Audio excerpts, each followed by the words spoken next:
think you got it. I think so. I think so. I got to turn you up a little bit, so hold on.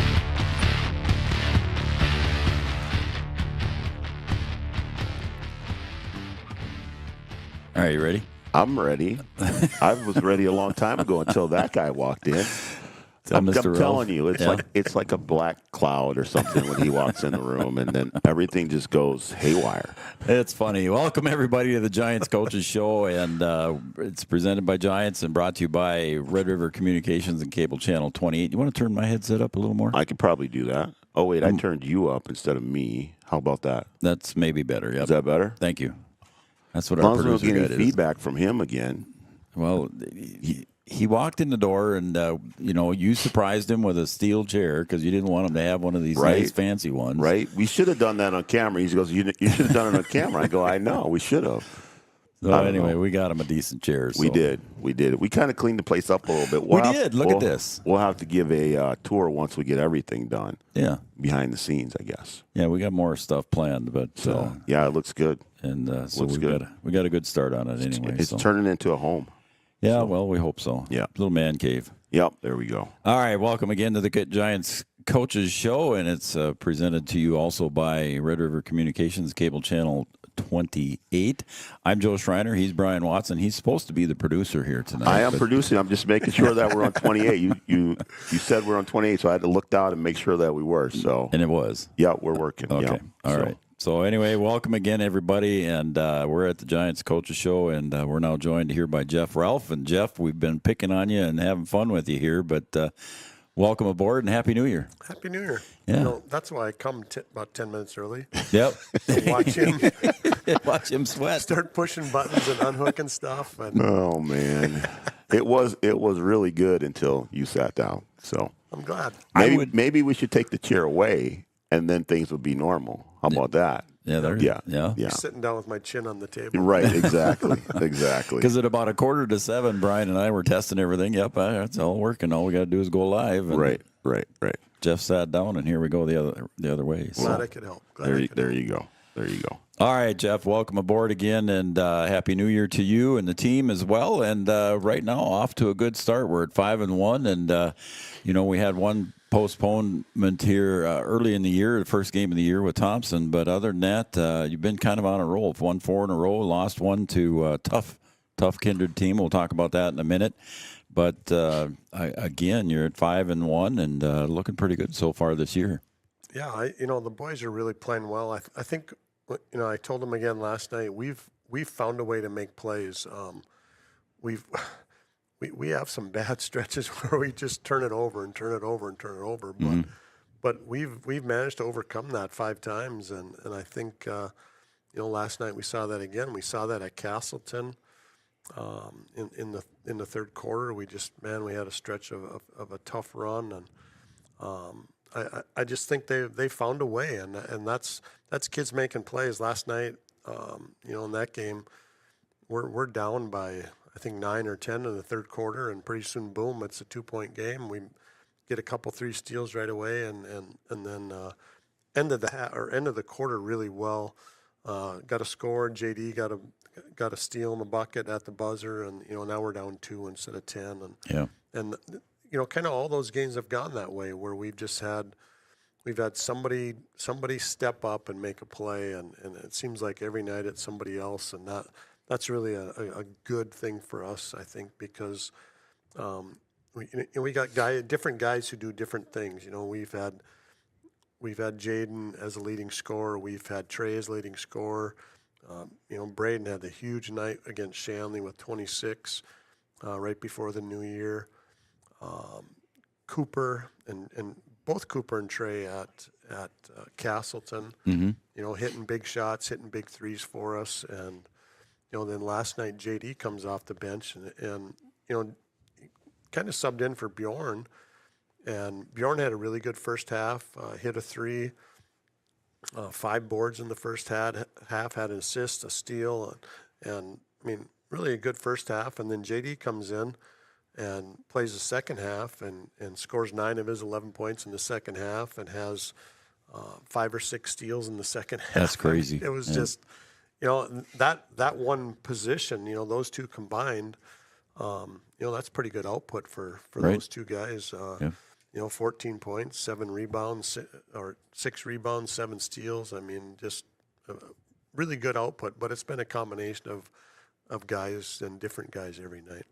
Well, one of the things, and again, congratulations on the win. And one of the things I noticed too on your your 5 wins that you've had has been a combination of 14 points combined total of win. Yeah. So that's an average win of what, less than 4 a game or whatever. Yeah. But so it's got to be kind of. For our age, it's getting up there in that heart attack time. But it's pretty tight, but it's fun to watch. And then you go back and you talk about that triple overtime game against Shanley. You were giving me a heart attack up in the bird nest up there. I mean, really, what a fun game. And I Oh, don't it's know a how many blast. times I said that. I suppose at the end of regulation and at the end of all the overtimes, I told the boys, hey, this is fun. Isn't it? This is high school basketball, and at its best. And there again, the kid just made plays. We got a rebound when he needed it, and then Shanley would hit a 3 and tie it back up again. And stuff like that just happened all night. But we shot the ball really well from the free throw line, which really helped.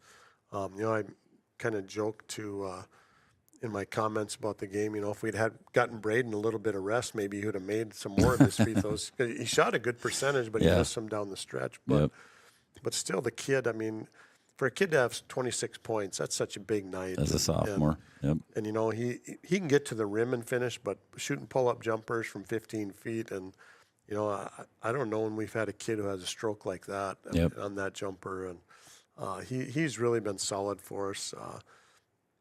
Handling the basketball, number one, and taking care of the ball for us. And then last night, he was a menace to them defensively. I don't know what. We should probably find out what the school record is for steals. He had 7 steals. Just all over the court. And JD had 6, you said? JD had 6, and Jaden had 5. Wow.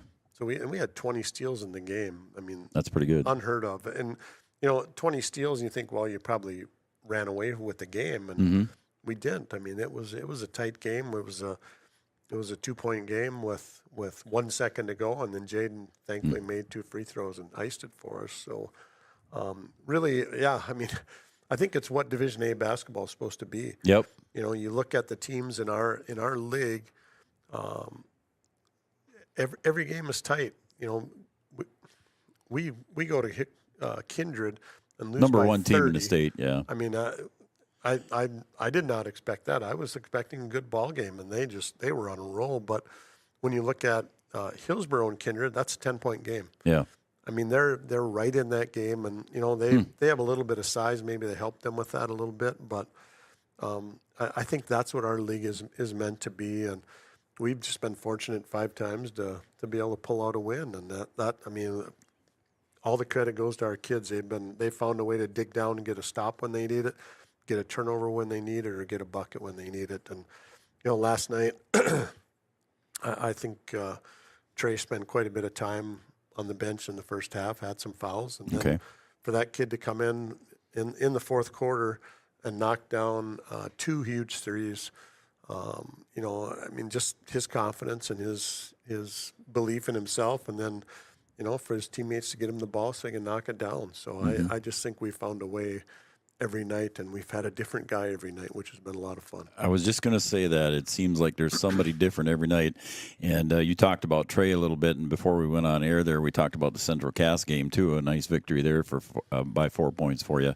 And Trey had another nice night there, too. He did. It was funny when we talked after the game. He said, I was feeling it in the warm-up. So, I mean, he hit some big shots. They played a zone, and we've struggled a little bit with the 2-3, and we moved the ball to him, got him open, and he knocked him down, and kind of kept us going. Had a big first half, and then in the second half, I think Cooper made 3 or 4 threes in the fourth quarter, and there again hadn't really done much offensively to that point, and then knocks down 4 threes and gets 12 points in the game, and kind of seals it for us. And then they had a shot at the end, and then you look on film, and here's Cooper and Jaden both blocking out the 6-7 guys, so he was not going to get the rebound. And I mean, those are just little things that they've started to pick up, and some game planning things we've done, and it's good to see, because you don't see it live, then you go back and look at it on the film, and it's like, there we go. That's what they should have been doing. That's a doing. key that didn't get. Yep. Absolutely. And all right, now this is something that I want to talk about here too. Was Cooper Klosterman? You've mentioned him a couple of times.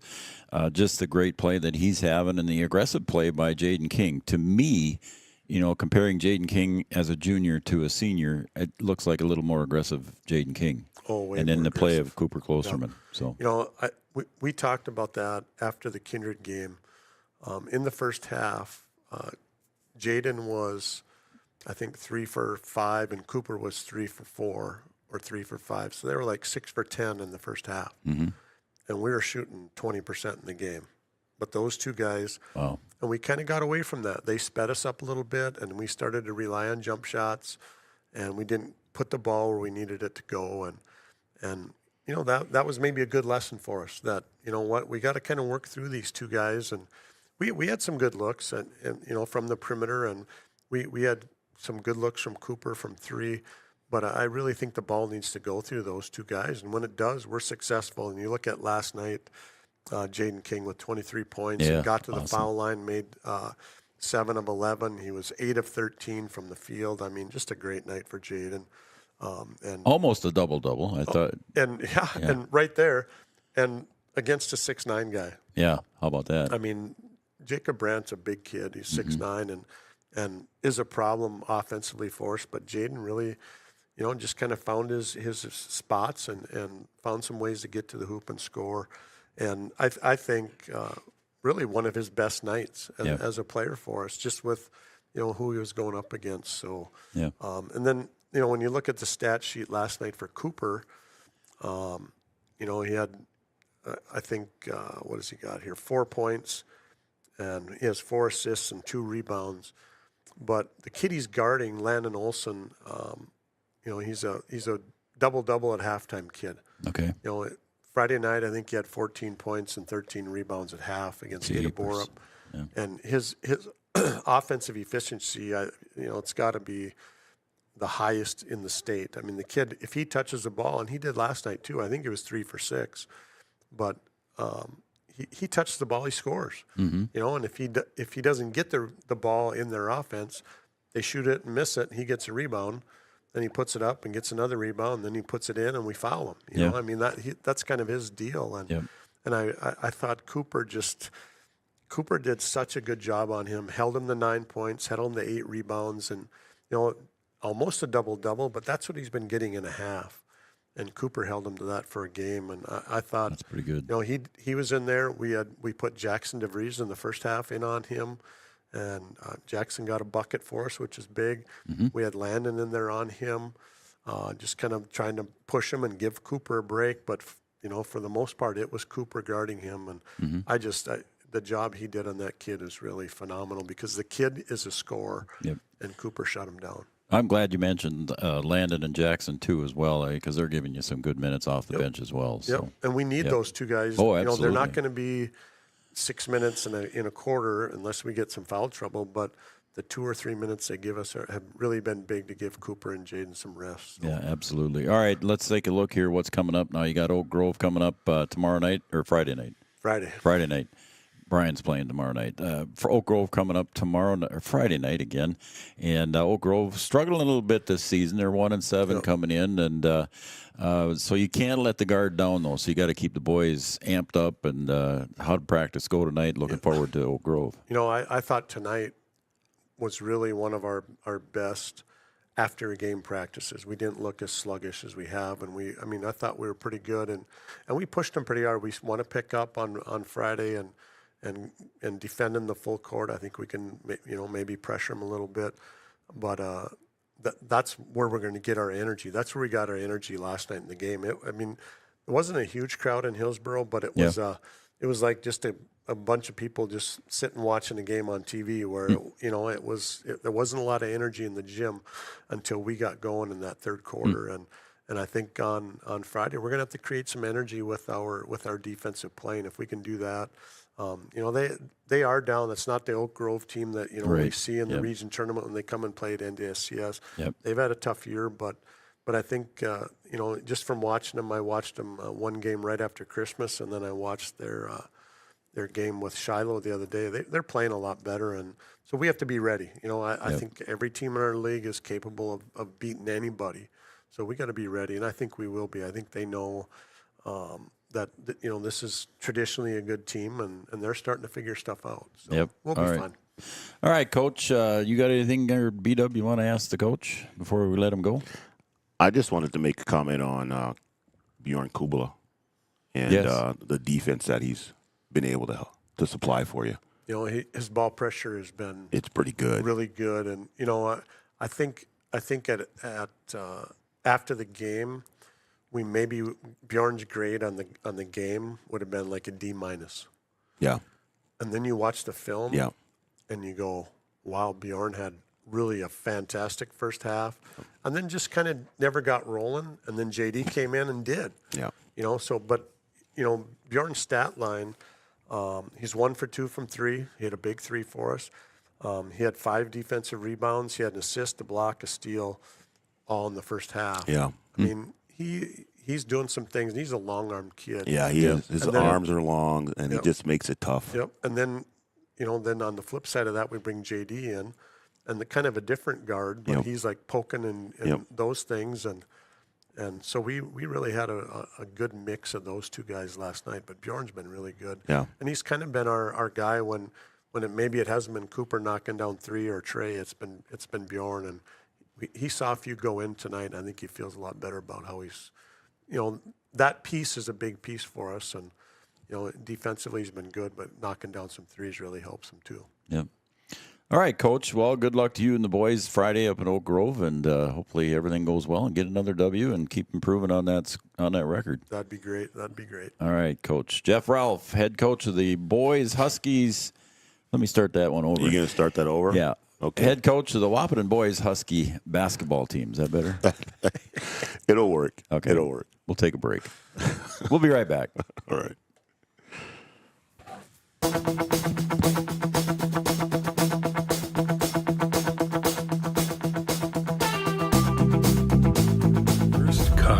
It might not have been perfect, but that didn't matter. You loved it because you worked hard for it. You took care of it, and it took care of you, your friends, and maybe that someone special. And through it all, we were there working with you, for you, to make sure it was a smooth ride. Then and down the road. Farmers Union Insurance. More choices, great rates, local agents. Every business begins with an idea. With dedication, hard work, and high-speed broadband, that idea can grow into something giant. The member organizations that form BAND are proud to support North Dakota businesses every step of the way, from the soil to the stadium.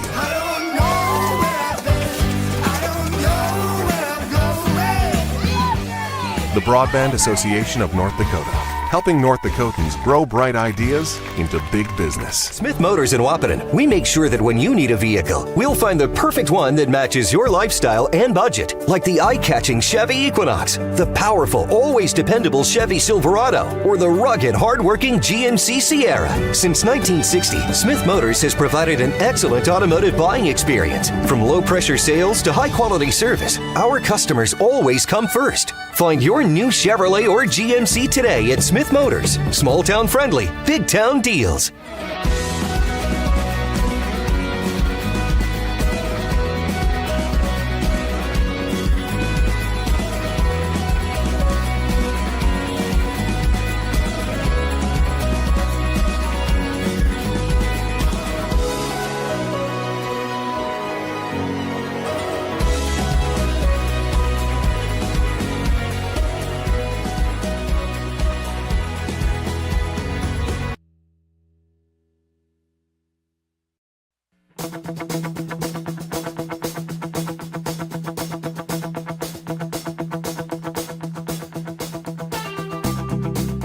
Okay, it's like we have a new producer here. That was weird. The set is new, but That was weird. yeah, it was weird. Yeah, it's okay. I don't know what you did there, but It's okay. I know what I did. okay. It's all right. I didn't see what you did, but Yeah, it's okay. so therefore I don't know what I'm you did. still working out the kinks. Yeah, new set, so you think he'd have this It's down. the paint smell. That's what it is. Is that what it is? I think that might be what it is. All right, so welcome back to the Giants Coaches Show, everybody. It's presented by Red River Communications and cable channel number 28. And we're running a little bit behind because we did have a little bit of technical difficulty to start It's with. Ralph's fault. I know. We were all set He's to gone. go. We can blame him. I was set up 10 minutes before. I was set up before he got here. Yeah. And then he walks in, and then it's like I don't know what it is. Yep, Yeah. just a cloud. It is. Yep. Yeah. Well, we got Grace Brandt here with us now. She'll brighten it up for us. So Grace is here with us. Grace is the head coach of the BW Storm Gymnastics team. And welcome aboard, Grace, and thanks for coming back, and Happy New Year. Thank you. Thanks for having me back. Happy New Year to you, too. Yeah, thanks. All right. We got to go back a little ways here. Back on December 22nd, you had your home meet, and I don't think we got to talk about that one, obviously, since we took the Christmas holiday off, too, as well, and we're back here. So let's talk about that one a little bit. And the one note I had here is that was a season high for you guys, a 125.275. So congratulations on that for the team.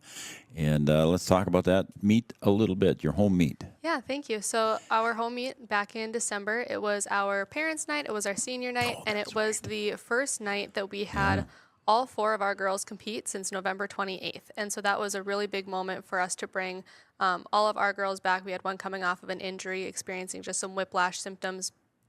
So it was a really positive way to kind of go into our winter break. And I think it gave us the momentum that we needed to kind of head into the second leg of that winter sports season. Winter break can be a great reset opportunity. You can kind of unlearn some of those negative muscle memory habits. But at the same time, it's great to be able to go in on a really positive note, on a win, on a high. We were able to score a season record high for us at a 125.275. And we had a really great showing with all of the girls. You know, they were placing in all of the events, the all-around. We saw some of our girls, you know, clinching top 5, top 3. It was a wonderful opportunity to recognize our parents, and our seniors will be seeing Sydney Gilbertson and Haley Hansen off at the end of the season as they go on to college and their post-secondary studies. But it was a great meet. Yeah, it was a good turnout there for you guys and good results. What I was going to say is, does it make a difference? I mean, home court is always the advantage, but now you're on your own equipment, you're on your own mats, you know how it's going to feel when you land, and does that all add up and weigh up there when you're at your own home meet? It really does, because on a weekly basis, these girls are spending 8 to 10 hours on equipment that is the same every time they go into the gym, and different floors are different. Some floors have new springs. Some floors are older. Some bar sets are bouncier than others. Some vault tables, unfortunately, wobble. Some beams are more slippery than others. And so, like, when we go to different gyms, the girls are experienced, and they kind of know what the equipment is like in each gym and what to anticipate. For example, Valley City, we know their beam is a little bit different material than ours, and we're a little slick on it. But at our home meet, it's a great opportunity for us to really show up and do our best, because we're as comfortable as we can possibly be. Yep. So how did we do in the all-around? Did you have the scores still there yet, Grace? Or Yeah, in the all-around at our home meet, Haley Hansen scored 3rd, Elise Scoville scored 4th overall, Justice Christian was 5th overall, Sydney showed up with a great 24.5 points for us as well.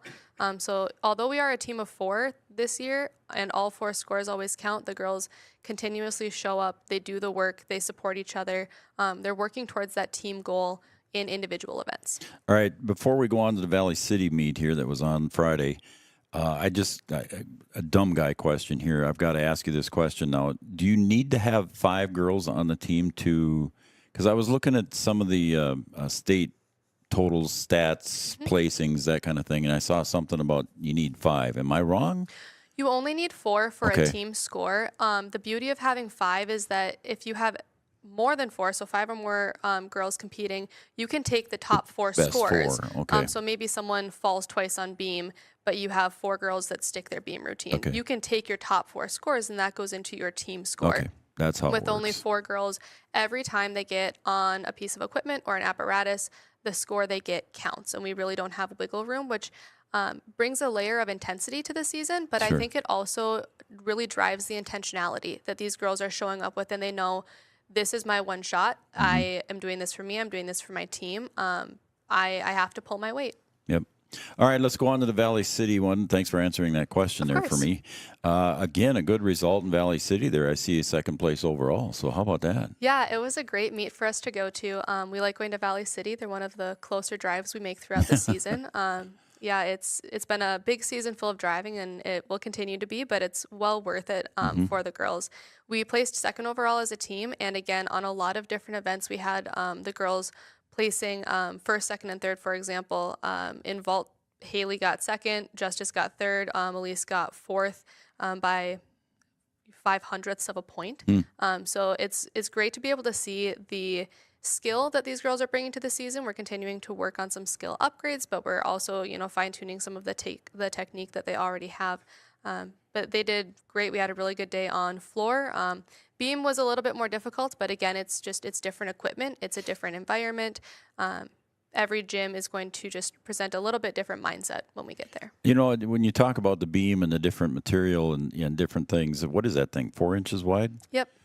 Hell, I got trouble walking down the sidewalk trying to go on a 4-inch beam. But when it's a different material and they're used to, because you're barefooted. Correct. That's crazy. Yeah, some of the beams have they're maybe a little bit more rounded if they're older, versus maybe like a slanted or a beveled edge is what we call it. Newer beams are a little tackier. The leather's just a little bit grippier. Same thing on a vault table. Now everything is obviously regulation. It's not like we have gyms operating outside of regulation. Right. Just for safety standards. But even, the same is true for basketball courts. Some of these schools have built basketball courts over what used to be a swimming pool, and so it's kind of raised in the middle. And practicing on that every day, you figure out where the great spots are on a court or on a piece of equipment, and so you can use that to your advantage. Yep. But when you're a visiting team, you work with what you have. Very much so. All right. One of the things I also wanted to cover here tonight, Grace, again, I looked on the NDHSS, whatever it is, High School League website, and they have some of the rankings there. I see Haley is close to the top 20 in the all-around, and Justice not too far behind. Yeah. So for a little group of 4 girls, you're doing pretty darn good with the representation. Yeah, we talked today at practice a little bit about this too. Every Wednesday morning at 9 o'clock, the state updates on their website the official rankings. And as a coach, I can go in at any time and see the unofficial rankings. They don't always update the order throughout the week. But I was looking at the stats today at school, and what I was really impressed by is we're working towards these goals of being, in the top 40. If you're in the top 40, you move on to state in that individual event. And a lot of the girls like Haley and Justice and Elise have really kind of secured their spots for those individual events. And one thing that we discussed today as a team at practice is that we take our top 5 team scores from the season, and those 5 scores are averaged to create team rankings throughout the state. And of the 12 gymnastics teams, 8 get to compete at the state team meet for that 2-day state weekend. Currently, we're kind of bobbling between 10 and 8, but we have 3 meet scores that only reflect 3 girls competing. And so our average right now is still fairly skewed by That's why almost I saw the 40 111. points. Correct. Yep. Okay. And so our numbers look a lot worse than I know they will be. If we can get just 2 more weeks of meets under our belts, we are, I think, going to move up in those rankings pretty quickly. And so I keep telling the girls, don't count yourself out of team day at state yet. It's January 10th. There's lots of season in front of us, lots of room for growth. It's an average of numbers. We just need the time to accrue those numbers. Because your state meet was the 23rd or 24th of February, I believe. Correct. Yep. So I'm glad you explained that to me, because when I looked there and I thought, these girls are doing pretty good, but they're only showing like a 111 score. And it's like, so now I'm glad you explained that to me. So that was very interesting. See, I learn stuff from her every time, B-Dub, that she just comes on and enlightens me. She uses a lot of words that I'm like, I don't know. So every time she comes on, I get enlightened about things. Well, the so last time she was, yeah, very true. Last time she was on, we talked about the kids playing one sport, concentrating on AAU this or JO that, and again, I still think that'd be an interesting show someday. I think it would be. I really would. Get the pros and cons, sit down, talk about it, and just do a show. I'd be all for it. Let's do that. Let's clear the schedule. Yeah, we got to do it. All right. Anything for Grace, bud? No, I'm good. All right. Grace Brandt, head coach of the BW Storm gymnastics team. We got Ryan Brandt sitting over in the wings. He'll be up next right after this on Three Borders Sports Network. Thanks, Grace. Thank you.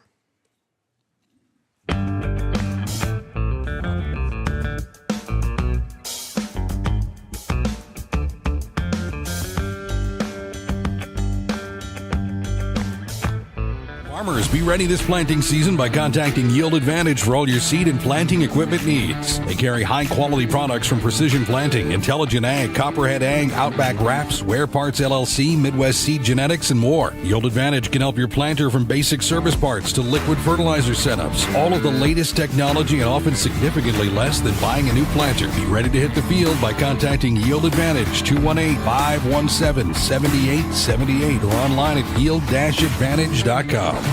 A local insurance team ready to serve you. American Family Insurance, Miller & Associates, providing home, auto, life, farm, and business insurance. As residents of your community, they understand how important it is to be there for you, their trusted friends and neighbors. Together, they're building strong partnerships that help everyone succeed. American Family Insurance, Miller & Associates, a proud supporter of high school athletics. And we hope to see you at American Family Insurance, Miller Associates. Since 1941, Minn Kota Ag Products has been helping farmers with their agricultural needs. The farming industry has expanded at great lengths, and Minn Kota Ag Products is there to provide farmers with their entire chemical, fertilizer, seed, and grain elevator needs. They also offer deep band tillage, chemical application, and fertilizer application, just to name a few. For market access at your fingertips and information essential to your farm operation, download the Minn Kota Ag Products app. Minn Kota Ag Products, proud to be a partner in your farm operation since 1941. Have you ever considered chiropractic for your family? Dr. Andrea and the staff at Hornstein Family Chiropractic love to see families. With 16 years of experience seeing brand new babies, pregnant women, toddlers, teens, athletes, she cares for your family like it's her family. Join Hornstein Family Chiropractic at 715 Dakota Avenue in Wahpeton, and we will help your family grow up healthy. Call 701-672-1300 for the next soonest available appointment, because at Hornstein Family Chiropractic is a family affair. Thank you, Andrea. Insurance is an important safety net for your family, your home, and your business. Carlson Family Insurance Agency is your local auto owner's insurance provider. At Carlson Family Insurance, they work for their clients, not the companies. Customer service and satisfaction is their #1 goal. Give Carlson Family Insurance a call for all of your personal, farm, business, and crop insurance needs. 701-672-6002 or at cfiagency.com. Carlson Family Insurance, your auto owner's insurance agent. Powerful and playful. Delicate and precise. Bold and carefree. It's the way you move, and it moves us. To deliver care for your whole family. To provide options beyond the expected. To help you leave pain in the past and find your way forward. Orthopedics and sports medicine at Sanford Health. Health lives here. I'm Katie with First Community.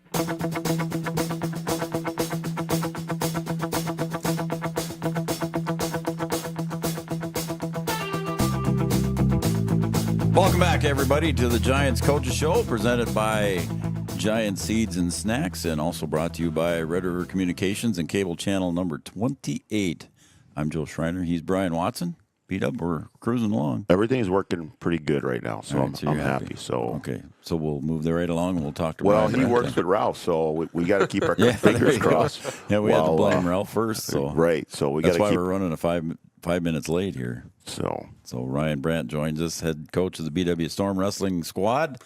Ryan, welcome back, and Happy New Year to you. Yeah, Happy New Year to you guys, and thank you for having me. Thank you for being on, and welcome to our new digs here. We've got a little bit of remodeling done, and we got more to go, but some more. It's looking nice here. Thank you. I appreciate it. Yeah, we got some more ideas we're going to try and do, but let's talk wrestling here. Is the BW Storm coming in 4-6 overall. They're 2-2 in the EDC, so sitting not too bad in the EDC. And of course, the perennial powerhouses are always up there. This year, Cheyenne and Davies are up there toward the top, and no surprise there. No, they got a lot of kids that they get out, and they get to pick from a lot more options than we do down here. Yeah. But yeah, no, they're pretty tough squads. We have to go wrestle Cheyenne tomorrow, so we're looking at that one as trying to get some matchups for our EDC seeding more than anything tomorrow against them. So that's what's coming up here tomorrow. So let's take a look here. Go back. I want to talk a little bit about the Border West duel that you had. Of course, Three Border Sports, we were there. Happy to do it. It was fun, and it came down to the last match there. If it would have been a pin for BW, it would have had a tie score, correct? Yeah, and we would have won on criteria too. So explain that to us. One on criteria. What do you mean by that? Yeah, so if we tie with another team, like our score comes to the end, and it would have been 36-36. Yep. Say we got a pin there. Yep. So then they go off a criteria basis, and the first criteria is who won the most matches. Oh, okay. And we had 7. We would have had 7 to their 6, so we would have won on first criteria. All So right. we would have technically won by like a point, essentially. There, look at that. From Grace to Ryan, I learned a couple things tonight here. So just look at me go. All right, so go on there, Brian. Yeah, Ryan. no, that was a really good duel for us. When we looked at it on paper, it was one that we necessarily weren't sure how it was going to go for us because they have a lot of really good kids. They're always a team that comes down here when we go there. It always seems to be a close duel, but they're always tough. Like they got some kids that come out there and they'll push you around if you don't want to be pushed around. So we knew that going into it. We had a lot of really good matches come out of there. Xander Jensen started the duel off with a win at 107 for us. That was cool. That was kind of he hit a big move right away, and then it was kind of just survival at that point. And then Tyler Burchell, being our 114-pounder, he's kind of been our rock down on bottom for us. And he went out there and got a pin for us right there. So we started off really well in the duel. Jordan Capitz, he ran into a really tough kid. He's wrestling up weight. When he's wrestling for us. So, he's kind of the guy that knows he's going to go out there and get his bumps and bruises. Yeah. But he wrestled tough against his kid. And then Coleman Barth was wrestling a really good match against a kid that previously pinned him at our home tournament. And he was winning 2-1 before he ended up getting into a kind of a scramble situation and pinned again. But he was wrestling really well, and he's somebody that's started to come on here now. He's went down a weight class, and now he's at 133. He's wrestling tough against these really good kids. He's just one move away from being right there in every match now. And then Riley Kappas, he had a little back and forth match, was kind of getting beat up by his kid, and then that kid got out of position one time, and Riley put him to his back, and I think he had that kid as close as you can get him to pinning him. Yep, it was very before close. the I kid remember got off that. his back all of a sudden, and he gets a pin there for us. That turns the whole duel right around because that's their best kid right there. And then where our heart of our order is from 52 on up is kind of where we usually have our best wrestlers, and that's usually where we get our pins from. They had some really good kids there as well. So, we knew going into it we maybe weren't going to get all the pins we needed to catch back up. But then we started to, Weston started off with a pin. Henry got a pin for us at 60, and then David had to wrestle probably their second best kid, and it's a kid, Brody Neighbor, who he lost 3 times to last year. So it was a kid that we knew was a toss-up match, and David stayed in really good position wrestling him, and he just wrestled his match, and you could tell as the match was going on that the Border West kid was starting to get tired, and David kind of has this pace that is hard to keep up with at a bigger weight class, and he doesn't get tired a whole lot. So we knew if we can give him that third period, he's just going to tire him out, and eventually David's just going to take advantage, and that's what happened. He was able to take him down. And then he was able to ride him there toward the end and just get the 3-1 win for us. And then, Chase Marsh wrestled a really good match against their 89-pounder and only gave up a decision, and that kind of gave us the chance that we needed to win. And, Will Berg, he went out there and got his first varsity pin. Just kind of went on top. We picked top. We were like, all right, we're going to try to turn him, I guess. And there was a lot of excited people kid in the tried to house roll for that through, one, and he threw a half in and pinned him right away. And that just all of a sudden the gym just exploded because we were like, oh, we're right there. Now we just need to win at heavyweight. And unfortunately, the 2 heavyweights, there's not a lot of moves usually. It usually ends in a pin. And obviously we were on the wrong side of it this time. But no, it was a fun duel. I was really happy with how they wrestled in that duel. We went out there, we didn't get pushed around by them, and we battled with them. So it was a fun night. And, of course, on the other mat, you had all the little guys wrestling and some little girls, too, as well. So, it was a busy night there with everything going on both mats. Yeah, we set up that's one thing that we do really nicely with Border West. We set up a youth duel night is what we call it. And it's pretty cool. They had 45 youth kids. We had 47, I believe, there. So we had about 85 youth matches that night. Wow. So yeah, we try to do that every year just to try to keep the engagement out there, because like this year we have 118 youth kids that have come out for youth wrestling this year, K through 6. So that's really good to see that we're growing that Very program and stuff like that. Yeah. So Very good. Yeah, it was a pretty cool night. All right, so then you traveled out to Bismarck on Thursday, I believe, and then wrestled on Friday and Saturday. Yep. And some tough teams out there. Yeah, out there, there's Central Cass is really the only Class A school now that doesn't go to that tournament, and then you get some of the top teams from Montana, and you get some of the top teams from South Dakota that come to it.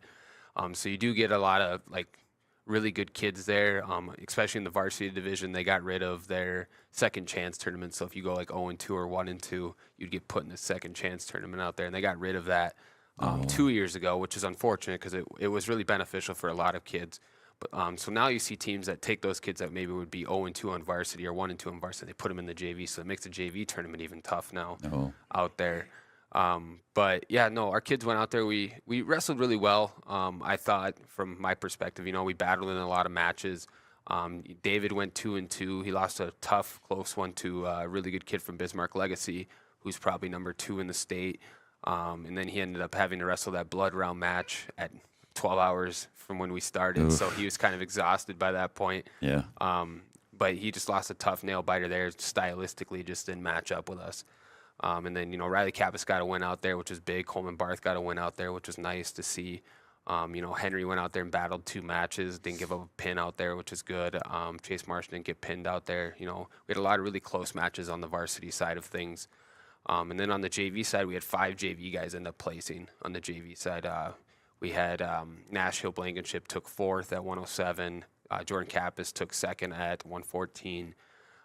Christian Cass took 2nd at 139. Ryan Torado, who's a brand new kid this year, he took 4th at 172 for us out there. And then Carson Van Epps took 2nd as well at 160. Oh. So we had a really good showing on the JV side of things as well. Yeah. And some of those kids were wrestling varsity guys or borderline varsity guys as well. So that was really nice for us to see out of our kids. Very cool. And I don't want to bring up the bad news, but off air we were talking about some injuries on some of the guys, and so you're going to lose some guys here for the rest of the season. Yeah, we're going to be banged up now for a couple weeks here.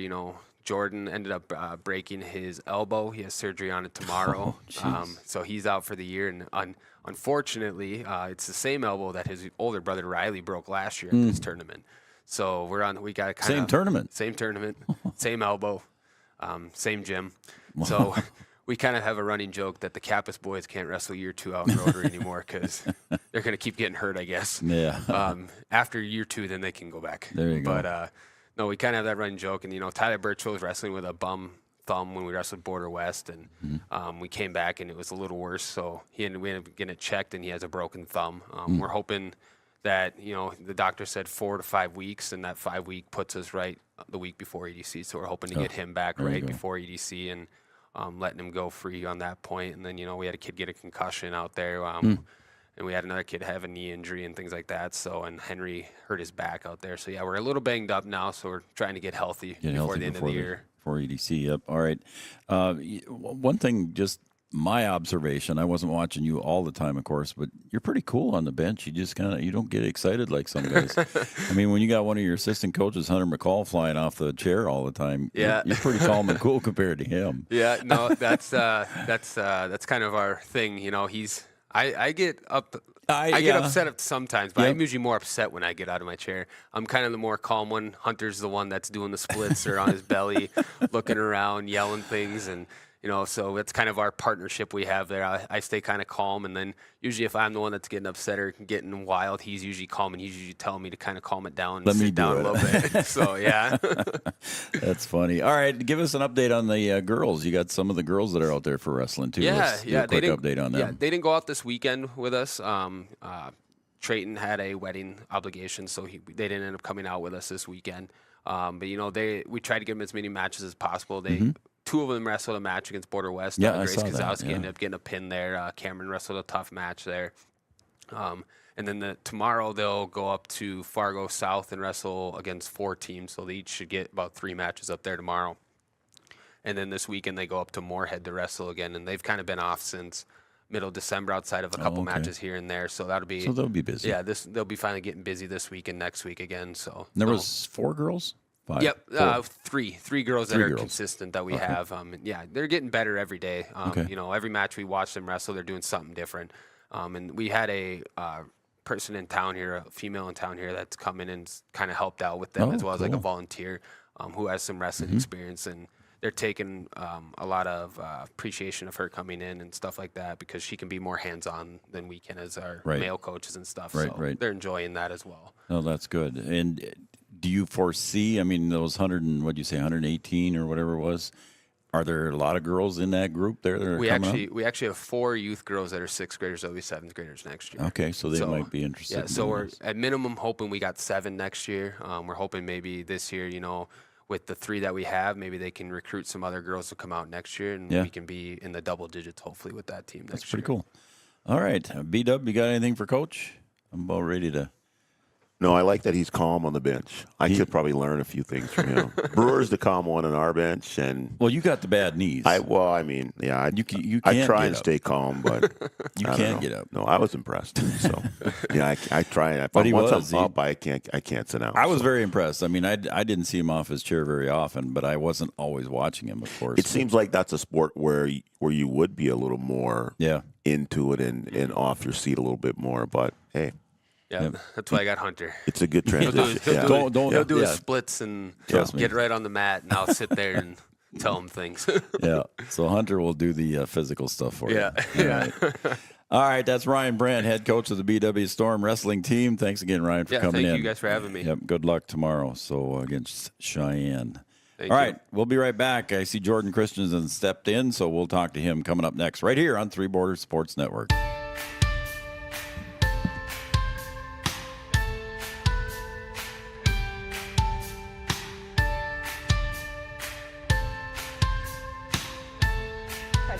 And we're here with Dakota Dirt Coffee. We chose First Community Credit Union because, first and foremost, they're right in our community of Milner, North Dakota, and the convenience of that and being able to know the people that we're dealing with, that's something that we can't get anywhere else. I would say FCCU could be best described as a full-service financial institution that's offered and available in a local community. At Interstate Engineering, our business is about connections. We connect people to water, communities to counties, and counties to the rest of the world. Our work connects main streets to interstates, and yesterday with the potential of tomorrow. With over 40 years of connecting, our experience and expertise are thanks to the clients we have earned, the trust we have built, and the connections we have made. Interstate Engineering, the professionals you need, the people you trust.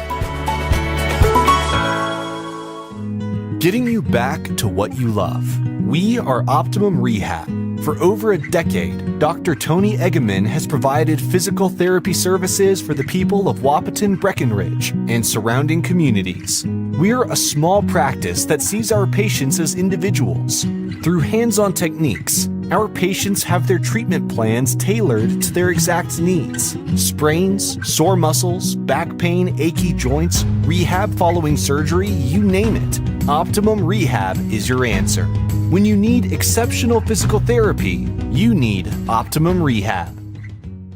Comdell Innovation is now hiring production technicians for a variety of shifts with opportunities to make $20 or more per hour. Work in a clean, climate-controlled facility. Second shift, 4 10-hour days, every weekend off, 3:30 p.m. to 2 a.m., and 4 crew rotation, straight days, 7 a.m. to 7 p.m., or straight nights, 7 p.m. to 7 a.m. Apply in person or online at ComdellInnovation.com. Comdell Innovation of Wahpeton, an employee-owned company. Since 1987.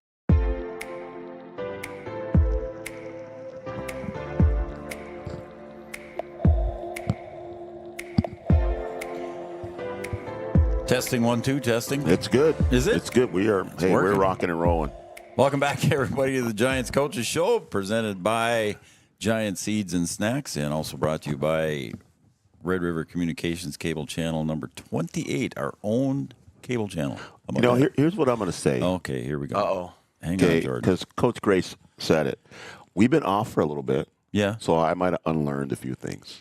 So I might have unlearned.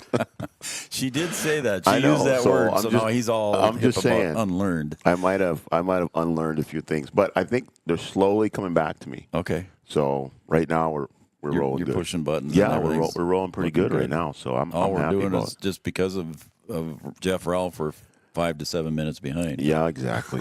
But other than that, we're all right. Yeah. Okay. Yeah. Well, now we're joined by head coach of the Cowboys basketball squad, and that is Jordan Christensen. Jordan, thanks for coming in. Happy New Year. Happy New Year. Thanks for having me. Appreciate you coming in. Were you limping when you came in? No, I'm just tired. We played City League. Oh, that was today, yeah? Yeah. So you're just a little bit sore from that, maybe. A little bit sore. All right. I don't run as much as I should or used to. We got to do that when you got the little ones on the way. You know, you got to start running after them little ones once they start crawling and Well, running. then I can just start chasing them. Oh, congratulations on that too, by the way. Thank you. All right, 2-8 Cowboys. They're in the section. You're 2-4, and Heart of Lakes right now 0-4, but not where you really want to be. But I do have to ask you this question, and I didn't ask you off air if it was okay to ask this. So if You can can't ask it. If you can't answer the question, just say, hey, Joe, I can't answer that. Jacob Kunkel, let's get a status on Jacob. So we're hoping He's been out, what, now, he's 3 been games? out 3 games now. A lot of practices and stuff. Yeah. I will say he had an appointment today, and it sounds like there's hope for in 2 weeks. Okay. Maybe. Foot or ankle? Ankle. Okay. Not foot, ankle. All right. I feel for that kid because when he was playing, he was kind of the heart and soul of what we did, honestly. Oh, yeah. Defensively, he was really, really good in the middle at contesting shots and rebounding, and then offensively, he was starting to finally get his footwork down. And he had some up and unders in the Underwood game and just some great footwork. And then for him to go down that early against in that Pelican game, I feel for the kid. Yep. And the rest of the kids too, because they get it, they miss him. Yeah, when all the pressure now can go. I don't want to say it the wrong way now, so it comes out wrong. But when that middle presence disappears, now you can concentrate on the perimeter and do those kinds of things. And all of a sudden, they're taking away Sanchez and other options that you might have. It forces other kids to step up, and it puts Cooper in a different role. Yep. And it puts Bo in a little bit different role, and it stresses Aiden a little bit more. Yep. So that's what I'm trying to say, Coach. Yep. And then I'd say offensively last night was probably the best we had played since Jacob got hurt, and we figured some things out. And Cooper did some good things down low. We found a way to get him touches in the paint that wasn't just always a straight post up, and did a few other things with him. And he's pretty skilled in there. We just got to work on still going strong. And I think he had 15 and 9 last night and really, really controlled the paint for us. Well, we'll get to that one in a second here, too, but I just wanted to touch on Jacob Kunkel and get well soon, young man, and miss you on the court. Again, I wanted to go back a little bit here to DGF.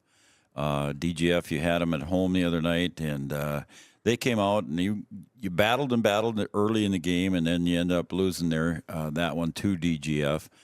And when I looked at it, size-wise, and this is my comment, size-wise, I thought you guys matched up pretty well with them. But there was a lot of team speed on that group there. They could chase the ball. Size-wise,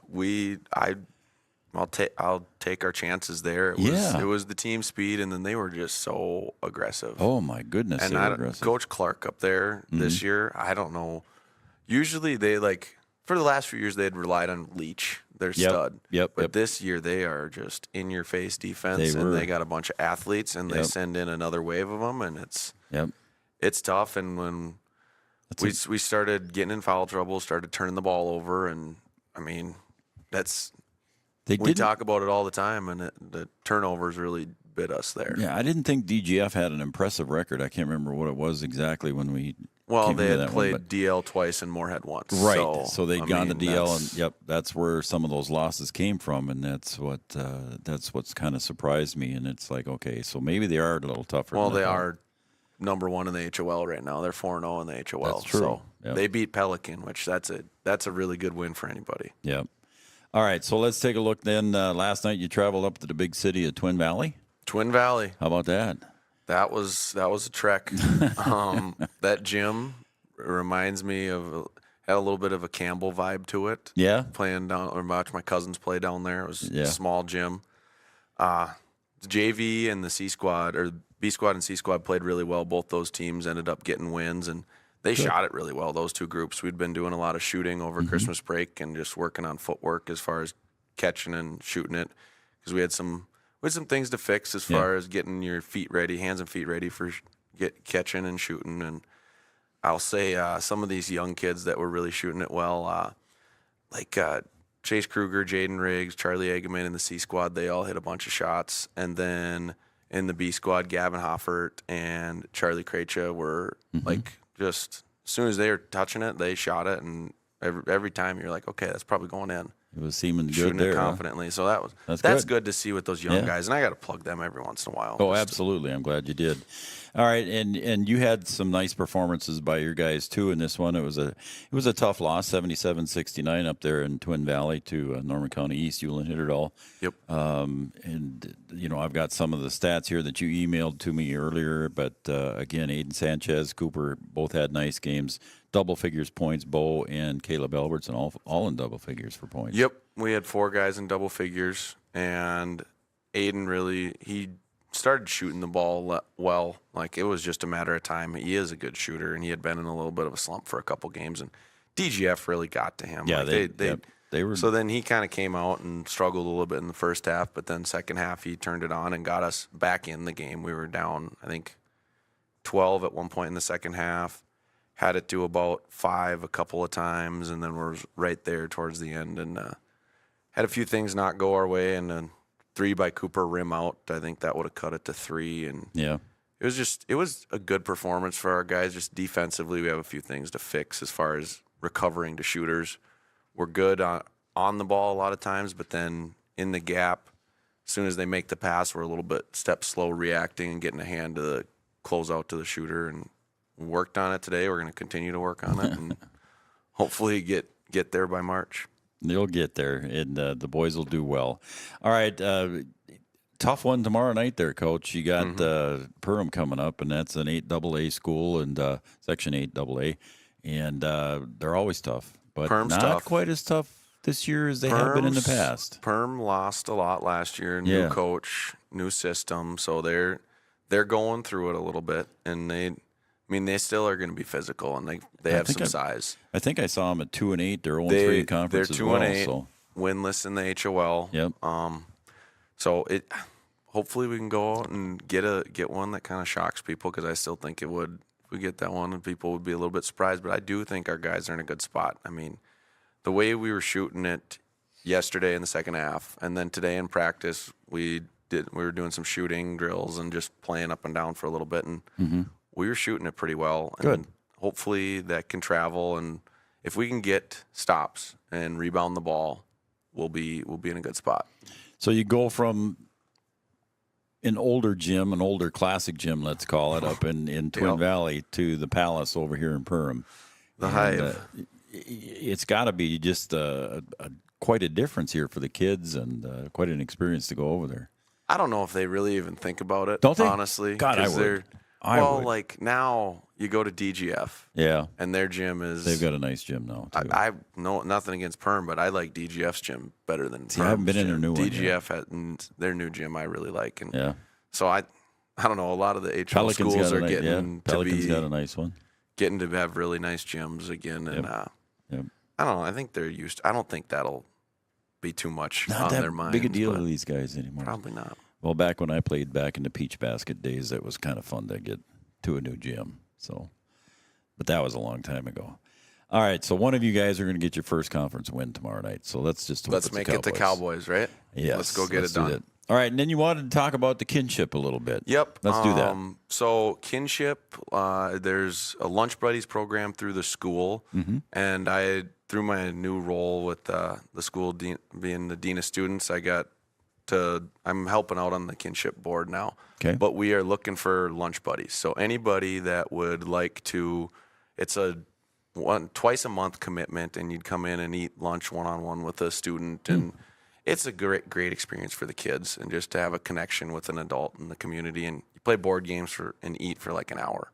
You go through the lunch line with them. It's really fun. And then we're also looking for mentors, so anyone that would be willing to have the time to commit to mentoring a kid. And it's it is a great program, and like you see it in the school. Like in the school, you see what it does for these kids and how excited they get to see these adults that come in and make an impact on their life. So and anybody that's interested, you could contact me or try and contact Kinship. And that's part of Rebecca's program, right? That's part of Rebecca's program. Okay, so that's the Richland Wilkin Kinship program, and that's what you're talking about. And lunch buddies, that's not too bad of a gig there if you can get a lunch.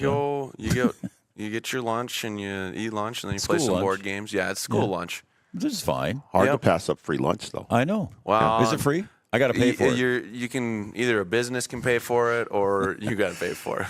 We can work it out. We can figure something out. Yeah, we can work it out. Yeah. That sounds like a good deal, and I'm trying to joke at it, but again, it's a serious issue, and it's a pretty cool deal. Mm-hmm. It is very cool. So you're part of that. You're on the board now, huh? Yep.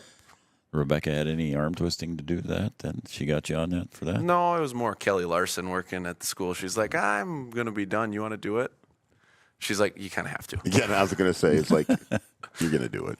Yeah. No, I like it. It's good, and it's making a good impact on kids. So that's the biggest thing. Yeah. Yep.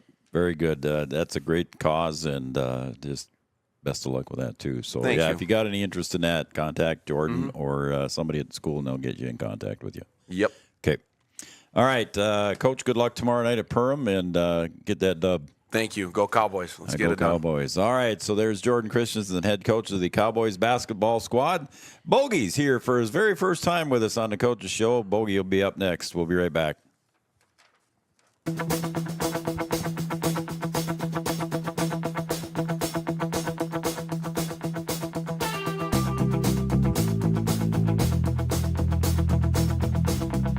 Red River Valley and Western Railroad has served North Dakota and Minnesota with over 500 miles of track.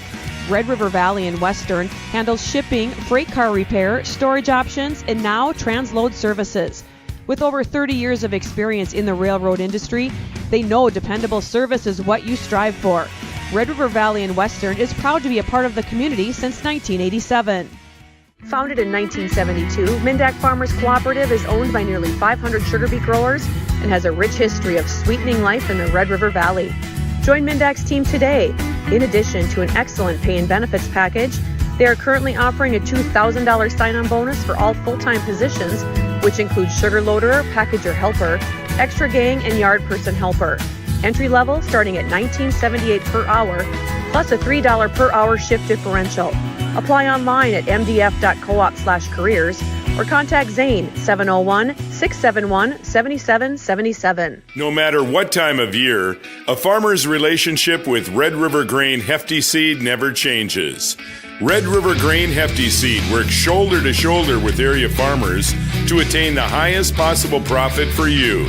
Red River Grain Hefty Seed has been saving farmers money for years. For all your grain and agronomy needs, stop in or call the friendly staff at 643-3738 or visit them online at redrivergrain.com. Here at the Amanda Frederick State Farm Agency, we do our best to make insurance a little less insurance-y for you. Hi, this is Amanda, your local State Farm agent. You've probably seen our team out and about volunteering in the community, participating in local events, and just doing our all-around best to support and encourage a healthy, vibrant community. Stop into our office sometime and find out why we've been consistently voted best insurance agency in the Valley and why State Farm has been a trusted household name in insurance for 100 years. We hope to meet you soon. At OSPTI, our focus is on each individual's therapy needs, whether it be for speech, occupational, or physical therapy services. I'm Becky, a physical therapist at OSPTI, and I love being able to provide that personal care to each person that we see with clinics in Breckenridge, Hankinson, and Fergus Falls. You don't have to travel very far from home. From infants to athletes to adults, you can request OSPTI to meet your therapy goals. Any bank can tell you they have a rock-solid commitment to agriculture. Bell can prove it. To this day, every Bell Bank branch is partially built with rocks we've picked from our founder's farm. But our roots in ag have grown more than a few offices. They've shaped who we are and formed our entire approach to banking. Let us prove it to you as you grow your farm and prepare your legacy for the next generation. Bell Bank, committed to ag. In Wahpeton, talk to Rick Steckler.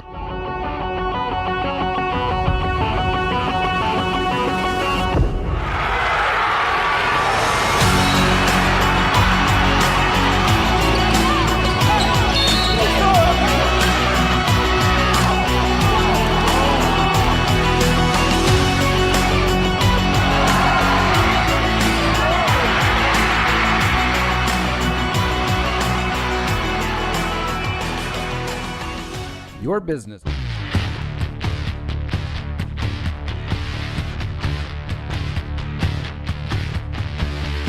All right, welcome back to the Giants Coaches Show, presented by Giant Seeds and Snacks, and also brought to you by Red River Communications and Cable Channel 28, our own cable channel here for Three Borders Sports Network. We're on, if you've got Red River Communications cable, we're on Channel 28 when we go live, which we are right now. So I know we've got some folks that watch on Channel 28, and when we don't do something on 28, I always get the text message, how come you're not on 28? Sometimes you don't plug it in, and then... or you have it set up wrong or whatever. But hey. Or it's not available. Or it's not available. Yeah, so just putting all the blame on you, though. Yep. Well, I mean, I try to, me. Because he'll call me whenever, Well, yeah, you're the technical guy. Yeah, I know. Yep. So it is what it is. All right, we're joined now by head coach and first-year head coach of the Breckenridge Cowgirls basketball squad, and our first time here on the Coaches Show, Coach. So he's joining us. That's Tony Bogenreef. Tony? Thank you for having me. Welcome aboard. Yeah. I had him on in a couple of post-game shows, and he did very well in the post-game interview. I just want to know if he's burned my playbook. That's what I want to know. I doubt it. Do you still have it? We have it for scratch paper is what we use it for. I saw a few of those plays used the other night. I know. You guys had a nice game. So listen to this. So I look out in the crowd, or I look behind the bench, and there he is. I'm like... Oh, in the Northern Cass game. Yeah, I'm like... Don't you want to take your wife out to dinner or something like that? That was her choice. You make her go to a basketball game? Yeah, it was her choice. Yeah, she was going to the games. And the girls love coming to the games Yep. too, don't they? I mean, Yep. they just love coming to the games anyway. But it was your wife's choice. It was. Wow. And then you had half your team there. They were, yeah. They Yep. came to a few games, or at least one other game I know for sure they've talked Yeah. about. So We're not going to run any of that stuff that we ran against Northern Cass. That's what I figured. You got a new playbook for us. That comes, by the way, fans, that comes on January 20th, a week from this Saturday. Yeah, it does. That's coming up fast. Yeah, it's coming pretty fast. And that's a home game for you guys, right? Yep. So that's a home game, but it's at the college. So it'll be at the Blickery Activity Center. So we'll have those games on Three Borders Sports as well. Again, Tony, welcome. And first time on the Coaches Show. Thank you for coming to our new digs, and Happy New Year. Thank you. I enjoy the studio. This is nice. Yeah, we just did some remodeling here and got it set up. We got a few more things coming, but everything's a work in progress. Yes, it is. But we're working on it, and we'll have some more fun stuff here as we go along. So anyway, Cowgirls having a great season there, buddy.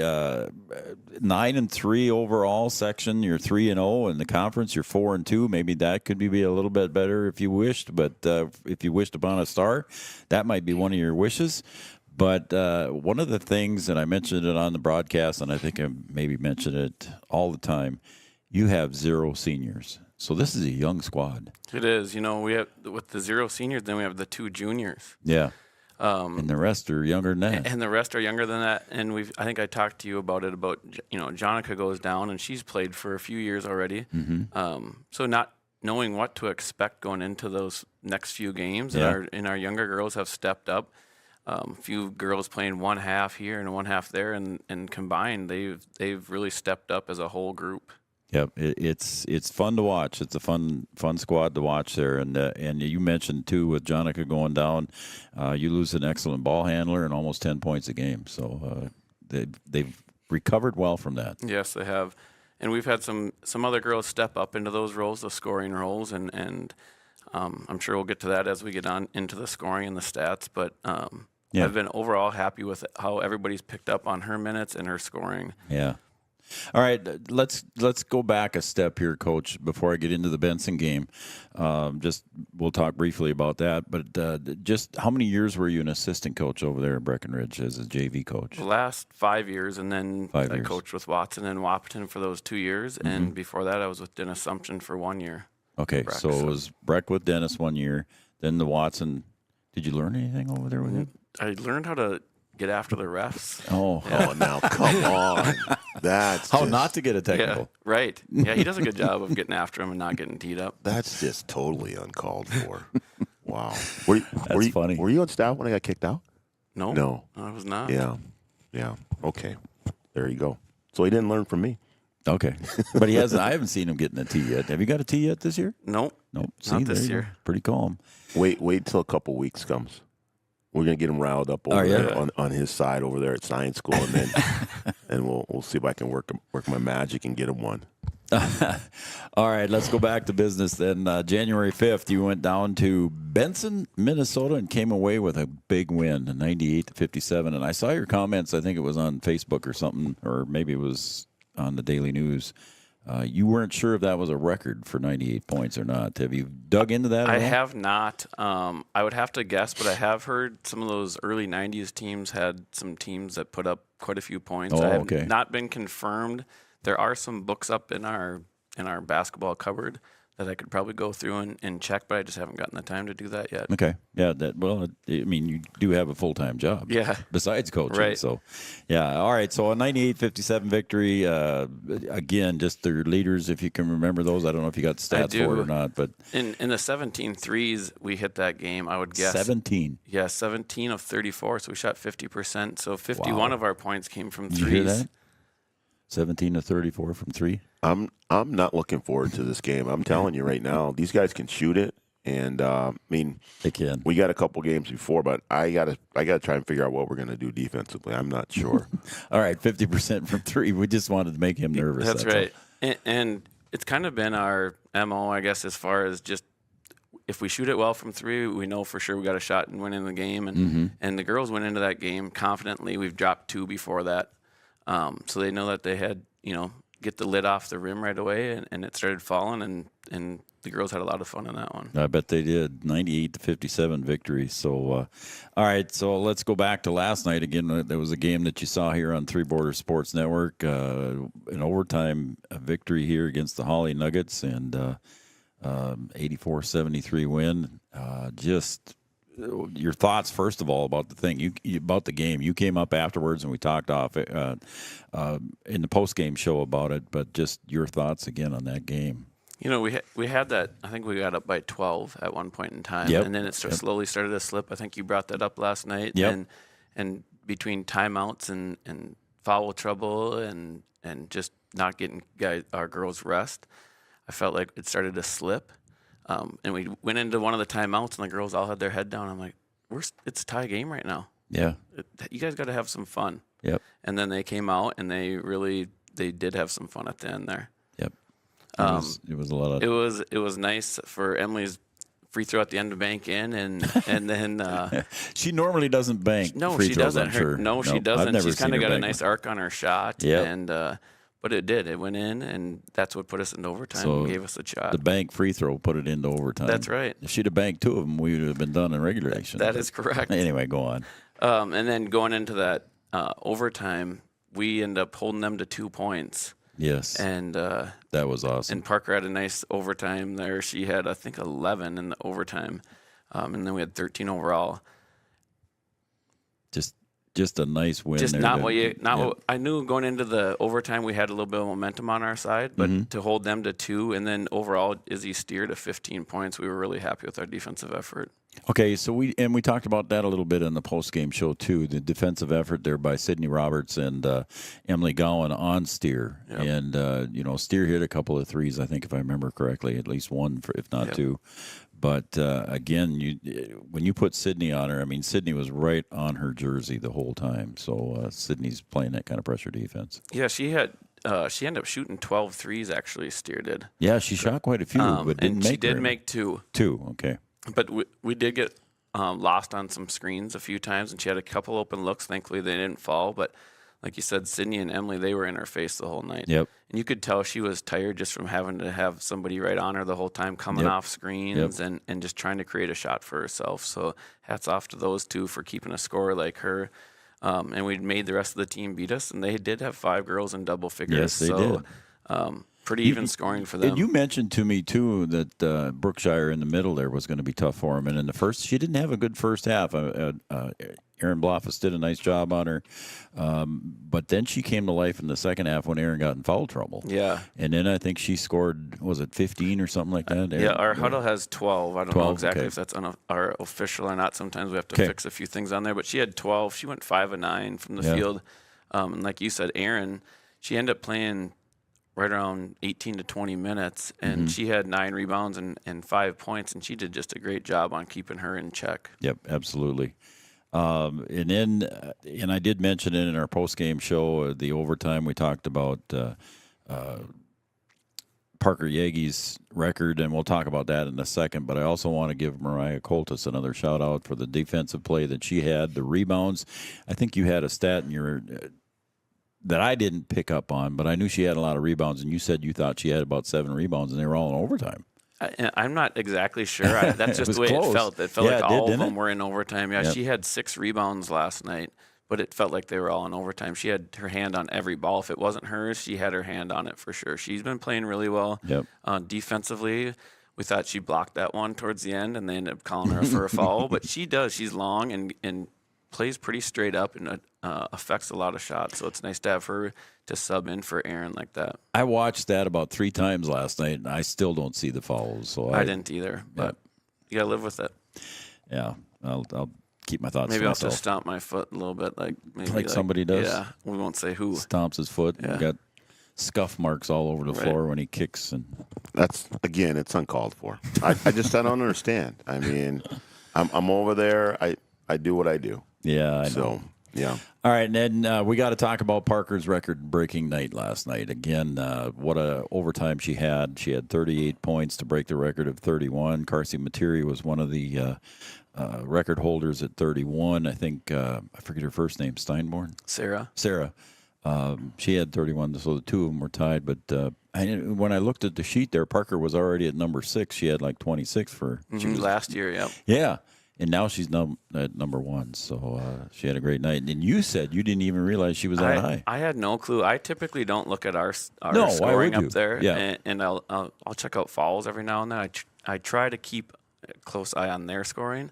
But yeah, I thought maybe 25, 26 towards the end, Yeah. and look up, and she had hit her 37th and 38th. So that was incredible to see up there. Yeah, it was kind of an uneventful record-breaking moment. I guess nobody really realized it. I don't think Right. till toward the end of the game. And I mentioned it on the air. I said she's got to be getting close, and sure enough, she was. Yeah, and she had that look in her eye. I think we talked about it in post game last night. She came down, and we were trying to slow it down, and she comes down and hits the 3. Yeah. And you kind of knew at that point in time she was not going to let us lose that game. Yep, she was. That was a big clutch 3 there. So, all right. Next up for the Cowgirls, I got a game tomorrow night right here on Three Border Sports again. We'll be over there again for you, Coach. 8-3 Fergus Falls Otters come to town. They also beat Hawley just a couple weeks ago Yep. by 2 points. Yep. So if you look at common opponents, and as an announcer guy, I do that. I don't know if you guys do. I know he doesn't. But again, a common opponent, same kind of victory. It is hard to look at scores just because some of it doesn't make sense. It just some teams you think, well, geez, they lost to so and so, or they beat so and so. They come in and you just the way you match up. And Yeah. Fergus is a big team. They're long, so they are going to create some matchup problems for us. Whether we go man or zone, it just depends on how we want to try and defend. They have a girl that can hit threes from just about anywhere. Okay. And then their point guard, she likes to drive and use her spin move, but then can also step out and hit a 3. So I'm sure Emily and maybe Sydney or Parker will end up on her tomorrow night. All right. That's everybody else pretty healthy? Feeling good about it? Yeah. Yeah, other than the normal bumps and bruises. Wear and tear. Yep. Yep. All right, You could tell we were tired after last night. Oh, though. I bet, though, huh? Yep. Tonight's practice was probably a little slow. It was a little slow. Yep.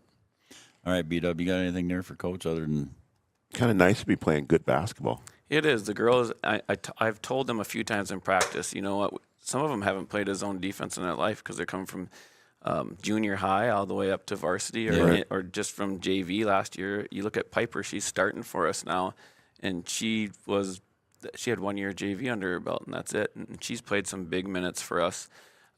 But overall, all of our girls, whatever we ask of them, they're willing to at least try and do it. Yeah, it's tough when you have girls that haven't played a lot of varsity or whatever, and then you kind of shove them in there and let's see what they can do, and you're getting good production out of all of them. So you really You can't ask for much more. Can't. And we've had a few, we have Parker and Sydney and Emily. They've all been leading scorers, but we have other girls that chip in 8 to 10 points a night too. So it's good to see that scoring across the board. Yep. Well, when you're knocking down 17 threes, I guess it makes it easy. Right. So there you go. Keep that up, huh?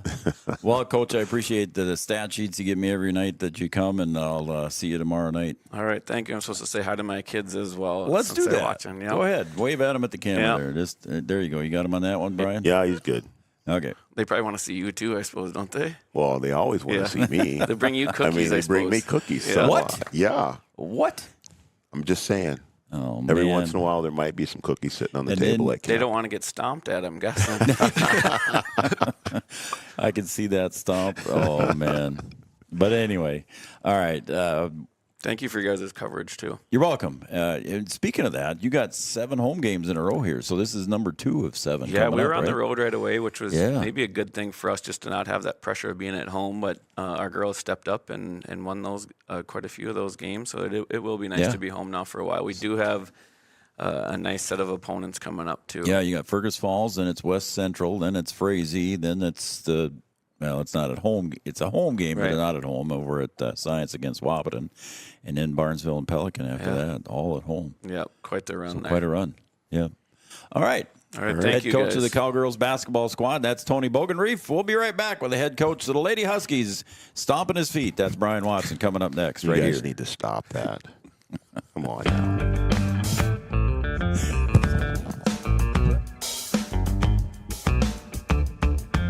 On technology.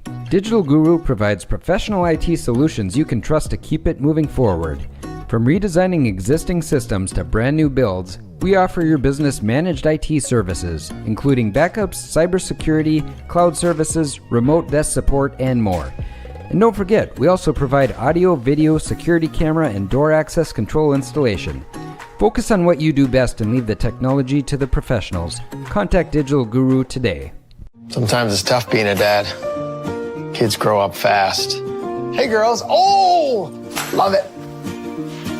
Dad, what are you doing? I'm TikToking. Is he serious? Don't even want me around anymore. You know when I first started noticing it? When I stopped getting hugs. Hugs mean a lot to a dad. So, with Command IQ, I found a way to get the hugs back. Watch. Dad, the Wi-Fi is down. Oh, let me see if I can fix it. It's back. Thanks, Dad. You're the best. With Command IQ, you can bring the hugs back.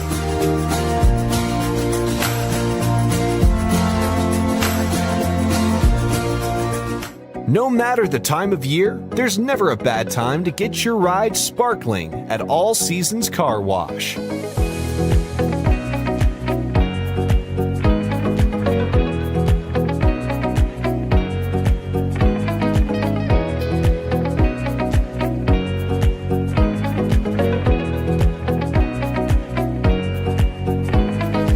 Your ride deserves to shine all year round.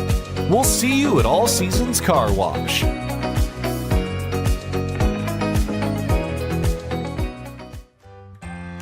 Bold Print in Wahpeton is your local provider for all of your printing and promotional needs, including custom decals, which is a great way to promote your business. Bold Print also has custom framing and unique personalized gift ideas. Don't trust your family photos to an online company. Use Bold Print for all of your custom framing and canvas printing. Give them a call today, 701-642-2188, or check them out online, useboldprint.com. First car. It might not have been perfect, but that didn't matter. You loved it because you worked hard for it. You took care of it, and it took care of you, your friends, and maybe that someone special. And through it all, we were there working with you, for you, to make sure it was a smooth ride. Then and down the road.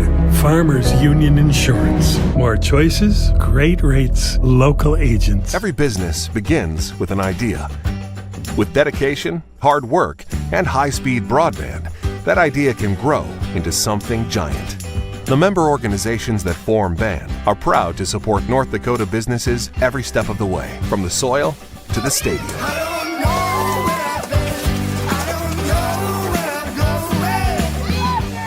The Broadband Association of North Dakota, helping North Dakotans grow bright ideas into big business. Smith Motors in Wahpeton, we make sure that when you need a vehicle, we'll find the perfect one that matches your lifestyle and budget. Like the eye-catching Chevy Equinox, the powerful, always dependable Chevy Silverado, or the rugged, hard-working GMC Sierra. Since 1960, Smith Motors has provided an excellent automotive buying experience. From low-pressure sales to high-quality service, our customers always come first. Find your new Chevrolet or GMC today at Smith Motors. Small town friendly, big town deals.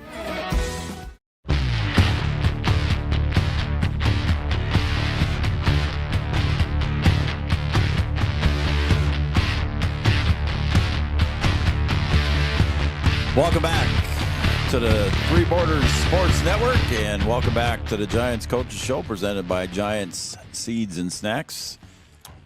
Our Coaches Show sponsor, and also brought to you by Red River Communications Cable Channel 28, our own dedicated channel to Three Borders Sports Network live events.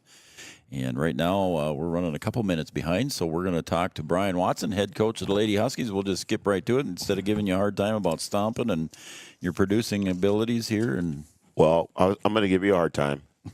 My dad's watching. Is he? Yeah, and I got on a sweatshirt that he gave me. So, oh, jeez. I wasn't even going to bring it up. You weren't going to bring it, but I just want to let you know that I wore this just for you. Why? Well, Steelers are in the playoffs and the Vikings aren't. So, I mean, I'm just saying. I mean, if you want to cross over, you can cross over. I did not want to bring it up because I knew that was going to come up. So I didn't. So, I thought, I'm just saying. Just leave it. We might put some Steelers stuff up in here. So. Sir James. Yeah, I'm just saying. Thanks for watching. All right. Thanks for watching. And trust me, there will never be a Steelers jersey right there. There might be. There might be a Twins jersey there. No, I'm just saying. Franco Harris might be up there. I'm just saying. We'll see what happens. I'm old school. So. Well, I'm not going to comment on that. Okay. Currently, the Lady Huskies are at 4-6 overall, 3-2 in Region 1 play. So the Lady Huskies moving on up here. Started out with a tough loss to South Prairie, and then got a nice win against Stanley, and then met up against Kindred. And right now, Kindred is playing pretty good basketball. They're receiving votes, and then from there on, the Lady Huskies been playing some 500 ball and doing pretty well. Yeah, I mean, we're starting to come around. It takes a while to kind of, get things settled a little bit and have people settle into their roles. And, the last two games, I've made comments to the girls that, I'm starting to see my basketball team. We're starting to play like a basketball team, and in certain situations, we understand what the situation is. We're running our stuff, and we're getting things accomplished. In the last couple games, we haven't turned it over as much. We had struggled with turnovers. We're averaging about 23 turnovers a game. In the last two, we've had I think it was 16 or 17. Which is still a lot. We're trying to stay under 12. Yeah. But then we only had 8 here against Northern Cass. So there's a lot of good things that are happening. It's awesome. And I always say we need to get better with every game, whether we win the game or lose the game. So we're trying to learn with each one. And that's what happens there, Coach. Let's just go back to that Central Cass game. A nice win here for the Lady Huskies up at Castleton. There was a 20-point win for the Lady Huskies over Central Cass. He had a little bit of trouble scoring in the third quarter. I was watching it online, and a little bit of trouble in the third quarter scoring, so that it allowed Central Cass to get back in the game. But then all of a sudden, everything came to life into the fourth quarter. Yeah, I don't know how much we were up. I don't remember. But we had a nice lead, and then as we have want to do at times, we just can't figure out how to score. And we did have a stretch in that game where we turned it over. I think there was 4 trips in a row where we turned it over, as opposed to some games where we're actually getting good shots and we're not making them. And we kind of knew that Central Cass wasn't going to go away. I mean, that team, both their boys and girls won a state championship last year. And even though it's a different team, those girls were a part of a championship team, so they know what that's like. They know what that atmosphere is like. They know what it takes to get things done. They know what it takes to win games, things like that. So, you know, we knew they weren't going to go away. I was happy that we were able to respond, though. You know, we got a couple big shots from Leah DeVries. There you go. Late in the fourth quarter, 2 threes that really, you know, kind of put us over the hump and got us going and lifted us to victory. It was a good team win, but those 2 shots by Leah were just big for us. Yep. All right, let's fast forward now. We'll go up ahead to Northern Cass, and you had that one at home. The number 4 rank at the time, number 4 rank Northern Cass Jaguars come into town with a 9-1 record. You know, we talked about, we had a pregame show, we had a postgame show with you as well, but just tell everybody what you talked to the team about in the locker room before you even set foot on the court. Well, how did you handle that? You know, number 4 team in the state coming in. How did you handle that with the girls? Well, we handle it like we normally do. We prepare for the game. You know, we go through our game plan, what we practice on, and you know, we have to go into every game playing with confidence that, you know, like we can defeat any opponent. But we also this year have to play with a little different edge because there's a lot of people that are coming after us because supposedly we're a big school and now we're playing some of these schools that are a little bit smaller or whatever, even though, you know, some of their enrollment spills over from some larger cities, and they have good teams. So, you know, so this new class, there's some people that still look at it like Wahpeton doesn't belong in there. But when you look at these games that we've played, the Division A basketball has been really, really good. It's been really competitive. It's been exciting to watch. And for us, we have to go out on the floor and play with a lot of confidence. And even though we played a lot better in that game against Northern Cass, we really didn't start out very well. You know, it's 7-2, and we were kind of going through the motions a little bit. And I took a timeout, and I said, hey, they're going to come after you every single time. And you guys have to be ready for it. And then we went back on the floor, and then we started flying around, and that made a difference in the game. It did. You had a great game from Scout. She had a big night. And then also defensively from Leah DeVries. She had a great game defensively, too, as well. I mean, Leah's played a couple of good games here, and I think I made the comment after the game that she's not very big, but she has these long arms, and she's able to get deflections and things like that. We practiced it in practice, and she's able to time things out. She got a couple steals in the middle of the paint and blocked that shot at the end. You know, we were up 4, but still got her hands on that shot by Crockett at the end there. But she has been playing really, really well. And then also, Hallie Miller had a really good game against Northern Cass. She had 2 big buckets late after we went through another dry spell where we couldn't score. We were up 16. They come back and tie it. We went 5 minutes to start of the first quarter fourth quarter without scoring. Yeah. And then Hallie hit two buckets there, a drive on the baseline. And that got us going again. So we're playing really well as a team, even though we got 29 from Scout against Northern Cass. You know, we're playing really well as a team. You know, Hallie making those buckets late, Leah making 2 big threes in the first half of that game. And then our team defense picked up really, really well. Claire Langenwalter was in there for a little bit, got a steal. Sienna Fobb got a couple steals in there, a couple blocks. You know, so we're playing a little bit different than we did at the beginning of the season. And I like it. I really do. I think that we're starting to figure out that, hey, we need to do certain things on the floor in order to be successful. And I think they're working to do that. And I think one of the things you mentioned it earlier, too, was the number of turnovers. When you're averaging 20-plus a game, and then all of a sudden now you're down in that 15 to 20 range, that makes a difference, too. So well, after the game, I didn't even ask.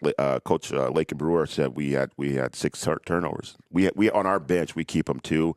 We one person had us for 6, somebody else had us for 7. We had a couple people tracking, and then we got it back from huddle, and we had 8. I mean, that's going to win you a lot of games right there. So being under 10 in turnovers, especially when you've been throwing it around. We had one game where we had more turnovers than points. So, you know, it's improvement, and that's what I always talk about, getting better with each game, and you can see it that it's coming. And now we have to keep that going. We can't go backwards now. We have to keep it going. All right. So coming up next now, I think it's tomorrow night you head up to Oak Grove. Yep. Taking on a team that's got a similar record. I think they're at 4-8 4-8 overall. Yeah. But they're on a 7-game losing streak, so they're going to be hungry for a W too. Yeah, I mean that's the killer. You know, they've dropped a couple here in a row, and you know that's another program that's got some history of being in Region 1 and being successful and things like that. And you know, we're going to go into their gym, and we haven't played in that gym yet. It's a little different environment, and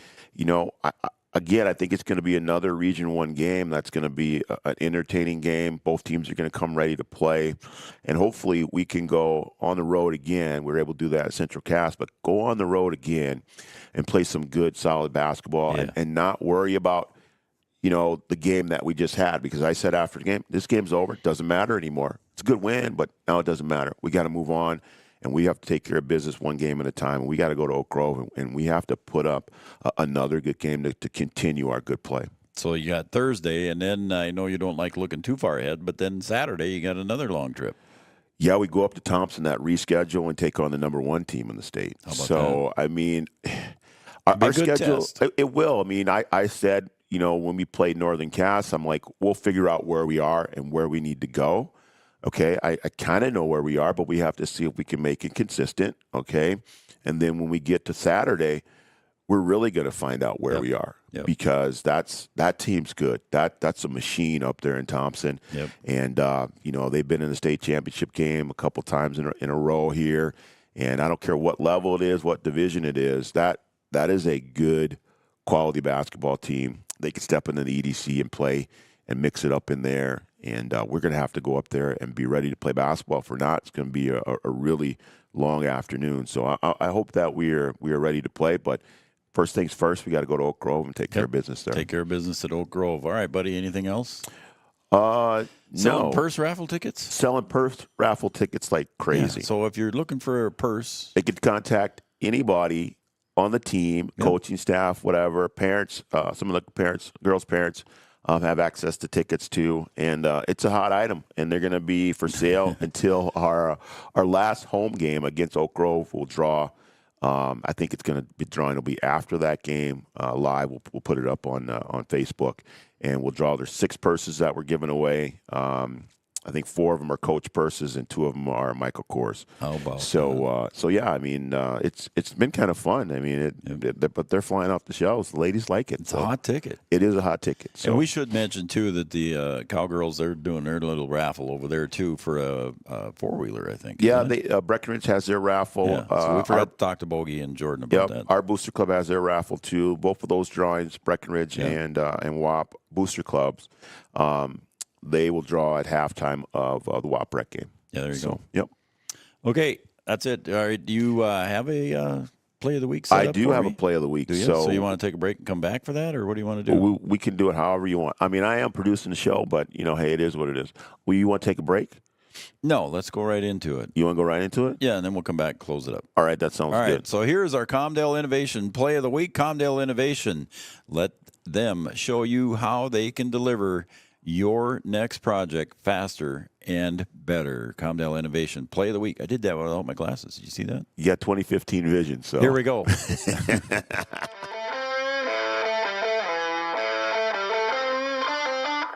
Bounds. No, it's saved by the Nuggets. Steer for another 3. Short. They're going on the rebound. That was a big miss there for the Nuggets. Yagi for 3. Boom! Put it in the books. Parker Yagi drills that one for 3. Gives the Cowgirls a 5-point lead.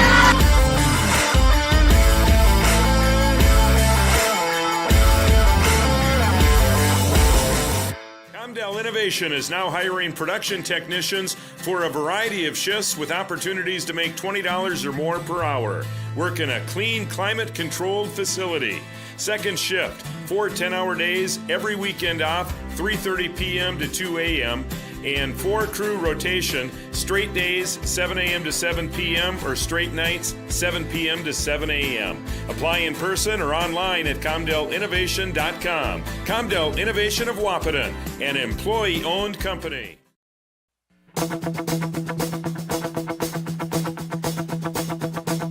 welcome back to the Giants Coaches Show. And again, congratulations to Parker Yagi, 38 points, and a good share of them came in overtime. But she broke the school record for the Cowgirls basketball, 38 points for Parker and a big 3 at that point in time. And Coach Bogenreef even talked about it. And big night for Parker. 38? 38. I think our school record is 38 as well. Yeah, I think it is. And Lachelle still has that? Tyler Irwin. Tyler Irwin has that. Yep. Yeah, she broke Lachelle's record. Yep, that's right. All right. Again, congratulations to Parker Yagi, and congratulations to the Cowgirls on the win, and you guys over Northern Cass, and things are rolling. Bogey's got a pretty good team. 17 threes, Yagi scoring 38. I mean, I don't know. Yeah, it's going to be rough. It is going to be rough. We got about 30 events left to go here for the winter. Yeah, we do. Our schedule's loaded, and we got hockey coming up, too, on Friday. Yeah, so we got tomorrow night. Cowgirls tomorrow. Yep, and then hockey on Friday. Yeah, so it's going to be busy. Yeah, it is, and 28 more events after that, so it gets busy. That's not including playoffs. No, it does not include playoffs. Yep, so we got a lot of things coming up here, and some doubleheader nights where Raleigh's got Breckenridge stuff, I've got Wahpeton stuff, and the Boys and Girls Valley City game. There's a doubleheader there. And then Breck's got a game that night, too. So, there's all kinds of things going on. We might have to put Chad to work again. We might have to. So, there you go. Yeah. All right. We'll wrap it up. I'm done, unless you got something else. I got nothing, man. All right. Sounds good, then. All right. He's Brian Watson. I'm Joe Schreiner. Thanks for watching our Coaches Show tonight, everybody, and we'll be back tomorrow night with the Cowgirls basketball taking on the Fergus Falls Otters. We'll see you tomorrow night, and thanks for joining us here on the Coaches Show, everybody. Good night.